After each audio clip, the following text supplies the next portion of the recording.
እስከዛሬ ድረስ ያው ነገሮችን ችዬ አልፌያለሁኝ፣ ይሁን በሚል አልፌያለሁኝ።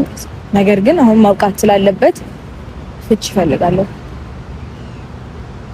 እናንተ መፋታት አለብን፣ መውቃት አለበት፣ ነገሮች ማውቃት አለባቸው። እዚህ ጋር የኔ ምላሽ ምንድነው? ማርክ አንድ ያዳምጥ። የኔ ምላሽ እኔ ፍቺ እሷን ለመፍታት ፍቃደኛም አይደለሁም፣ ዝግጁም አይደለሁም፣ ጊዜውም አይደለም።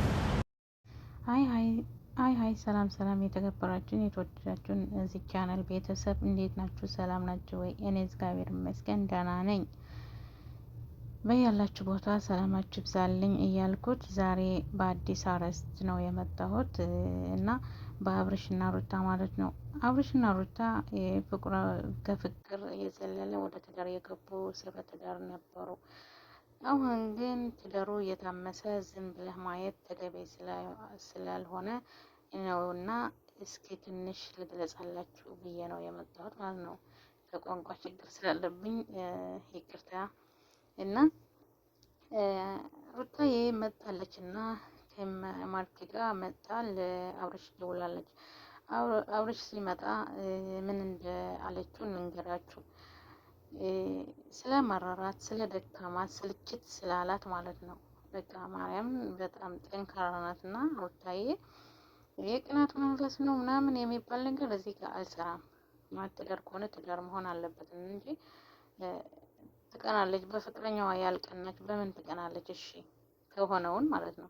እና አብርሽ ምን እንዳላችሁ በቃ እኔ ፍቺ ነው የምፈልገው፣ ከአንተ ጋር መኖር አልችል፣ በቃ ወቅቶኛል እያለች ነው። አብርሽ ደግሞ እንዴት እንደደነገጠ አይተዋል ማለት ነው።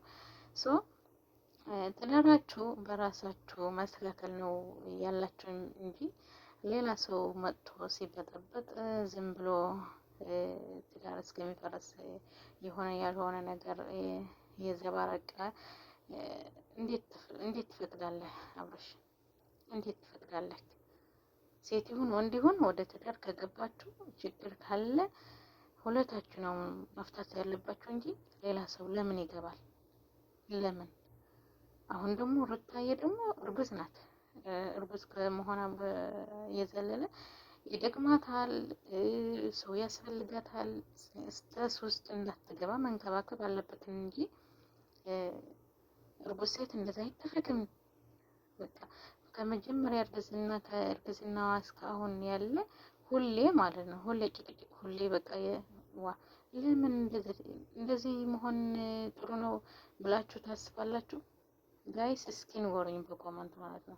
እኔ በጣም ተከፍቻለሁ። ማርያም ማለት ብዙ ፋሚሊ ያለክ አብርሽ ብዙ ኦዲየንስ ያለው እንደዚህ ማድረግህ በጣም አፍራለሁ።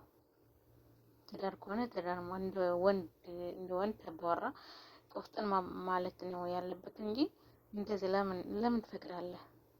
እዚህ ማነች የተባለች እዚህ ልጅ ደግሞ እየመጣች እንደ ጓደኛ ሳይሆን እንደ ፍቅረኛ ለምን ትለጣጠፋለች?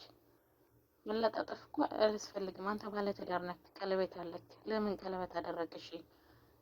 ለምን እንደዚህ መሆን እኮ ተገቢ አይደለም አብርሽ። እና እንደዚህ ብዬ መናገር ይቅርታ መጠየቅ ፈልጋለሁ። ይቅርታ ስለተናደድኩ ማለት በጣም ያንተ የሩታ ደስታ እኔ ያደስተኛል እና በጣም ደስ የሚል ፍቅር ስለነበራችሁ ነው እንደዚህ ብዬ እንድናገር እንትን የመጣሁት ማለት ነው። ሶ የእህትህን ደግሞ ያታለቀ እህትህን ምክር መስማት አለብክ። እውነት ነው ሰምቻለሁ። የእሷ ምክር ምን እንዳለክ ሰምቻለሁ ማለት ነው። እና የእሷ ያለችን መስማት ነው እንጂ የሆነ ሰው የመጣ ጓደኛዬ ምንድርሹ ለሴት አዛኝ ከሆንክ እኮ መጀመሪያ ጊዜ ለሩታ አዛኝ መሆን አለብክ። ሩታዬ እርጉዝ ሆና እንደዚህ መሆኗ በጣም ከፍቶኛል። ማርያም ወዷ ውስጥ እኮ ምግብ ምናምን አይደለም ያለው ህፃን ልጅ ነው እና ለሱ ደግሞ መንከባከብ ያስፈልጋታል። በጥሩ ደረጃ እንድትገላገል ማለት ነው። ሁሌ በቃ ጭቅጭቅ። አብርሽ ለምን አሁን ተቀይረሃል መሰለኝ። ፍቅር ያለክ አይመስለኝም። ፊትን ሲያየው እንደ ድሮ አይደለም ማለት ነው። እንደ ድሮ አይደለም። ዝም ብለህ እንዳትሄድ ብለህ ነው ከሷ ያለክ እንጂ ፍቅር ያለው ሰው እንደዛ አይደለም። እና አብርሽ ልብ ግዛ በቃ እውነት ለማናገር ማለት ነው። ከራስን ጋር ተነጋገር ልልክ ይፈልጋል።